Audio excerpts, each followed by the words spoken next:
Hi hello ನಮಸ್ತೆ friends, welcome back to my YouTube channel. ಎಲ್ಲರೂ ಹೇಗಿದ್ದೀರಾ? ಎಲ್ಲರೂ ಚೆನ್ನಾಗಿದ್ದೀರಾ ಅಂತ ಭಾವಿಸ್ತೀನಿ. ನಾನು ಕೂಡ ತುಂಬಾ ಚೆನ್ನಾಗಿದ್ದೀನಿ.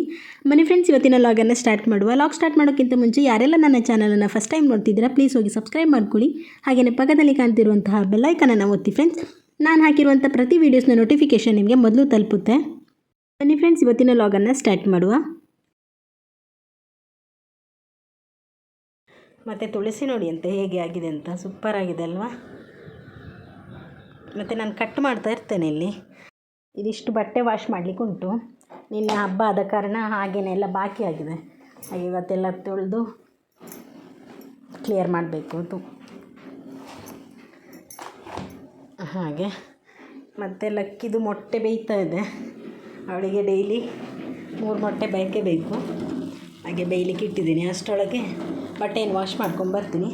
ಹಾಗೆಯೇ ಸಿಂಕಲ್ಲಿ ಬೆಳಗ್ಗೆ ತಿಂದಿರೋ ಪ್ಲೇಟು ಮತ್ತು ಇದೆಲ್ಲ ಹಾಗೆಯೇ ಬಾಕಿಯಾಗಿದೆ. ಮತ್ತು ಕ್ಲೀನ್ ಕೂಡ ಮಾಡಲಿಲ್ಲ, ಎಲ್ಲ ಕ್ಲೀನ್ ಮಾಡ್ಕೋಬೇಕು ಇವಾಗ. ಸೋಫಾನೆಲ್ಲ ಆವಾಗಲೇ ಕ್ಲೀನ್ ಮಾಡಿ ಇಟ್ಟಿದ್ದೀನಿ.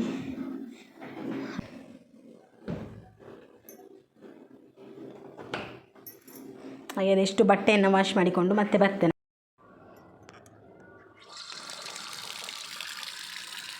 ಇದಿಷ್ಟು ವಾಶ್ ಮಾಡಬೇಕು ಇವಾಗ. ಹೌದು,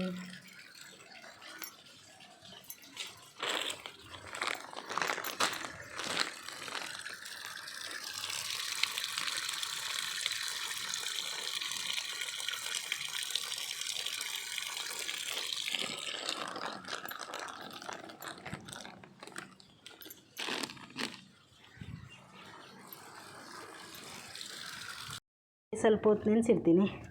ಮತ್ತು ವಾಶ್ ಮಾಡುವಾಗ ಈಸಿ ಆಗುತ್ತಲ್ಲ, ನೆಂದಿರುತ್ತೆ, ಹಾಗೆ ಗಲೀಜೆಲ್ಲ ಬಿಟ್ಟಿರುತ್ತೆ ಅಂತ ಹಾಗೆ ನೆನೆಸಿಟ್ಟಿರ್ತೀನಿ. ಬೆಂಗಳೂರಲ್ಲಿ ನಾನು ಶುಂಠಿಯನ್ನು ತೆಗೆದುಕೊಳ್ಬೇಕಂತಿಲ್ಲ. ಮನೆಯಿಂದ ಅಮ್ಮ ಮತ್ತು ಪಕ್ಕದ ಮನೆ ಆಂಟಿ ಎಲ್ಲ ಕೊಟ್ಟು ಕಳಿಸ್ತಾರೆ. ಈ ಸಲ ಹೋದಾಗಲೂ ಕೂಡ ತರಬೇಕು. ಅದರದ್ದೊಂದು ತೆಗೆದುಕೊಳ್ಳುವಂಥ ಕೆಲಸ ಇಲ್ಲ ಇಲ್ಲಿ ಬೆಂಗಳೂರಲ್ಲಿ. ಹಾಗೆ ಇದೇನು ಗೊತ್ತುಂಟಾ, ಇದು ಗಾಂಧಾರಿ ಮುಂಚೆ ಅಂತ ಹೇಳ್ತಾರೆ. ಹಾಗೆ ಇದನ್ನು ಸಣ್ಣ ಮೆಣಸು ಅಂತ ಕೂಡ ಹೇಳ್ತಾರೆ. ಅದನ್ನು ಅಮ್ಮ ಮತ್ತು ನನ್ನ ಪಕ್ಕದ ಮನೆ ಆಂಟಿ ಅಂತ ಹೇಳಿದೆಲ್ಲ, ಅವರು ಪುಡಿ ಮಾಡಿ ನನಗೆ ಕೊಟ್ಟು ಕಳಿಸ್ತಾರೆ. ಯಾಕೆಂದರೆ ಇಲ್ಲೆಲ್ಲ ಗಿಡ ಎಲ್ಲ ಇಲ್ಲಿ ಇರೋದಿಲ್ಲಲ್ಲ ಇಲ್ಲಿ. ಹಾಗೆ ಮನೆಯಿಂದಲೇ ನನಗೆ ಪುಡಿ ಮಾಡಿ ಅದನ್ನು ಕೊಟ್ಟು ಕಳಿಸ್ತಾರೆ.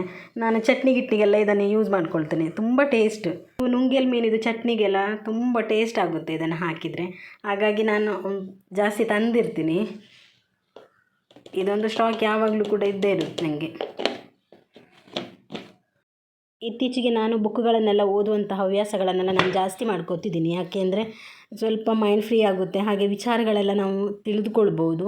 ಆದ ಕಾರಣ ನೀವು ಕೂಡ ಪುಸ್ತಕವನ್ನು ಓದುವಂಥ ಹವ್ಯಾಸವನ್ನು ಜಾಸ್ತಿ ಬೆಳೆಸ್ಕೊಳ್ಳಿ. ರೆಗ್ಯುಲರಾಗಿ ಯೂಸ್ ಮಾಡುವಂಥ ಬಟ್ಟೆಗಳನ್ನೆಲ್ಲ ಕೈಗೆ ನಾನು ಸಿಗುವ ಹಾಗೆ ಇಲ್ಲೇ ಇಟ್ಟಿರ್ತೀನಿ. ಹಾಗೆ ಅದನ್ನೆಲ್ಲ ಫೋಲ್ಡ್ ಮಾಡಿ ಇಟ್ಕೊಳ್ಳುವ ಒಮ್ಮೆ.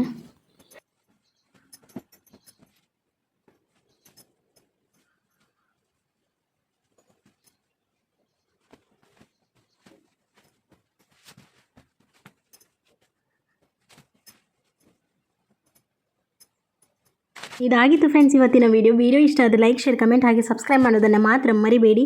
ನಾಳೆ ಮತ್ತೊಂದು ಹೊಸ ವಿಡಿಯೋ ಜೊತೆ ಮತ್ತೆ ಸಿಗ್ತೀನಿ. ಅಂಟಿಲ್ ದೆನ್ ಟೇಕ್ ಕೇರ್, ಬಾಯ್.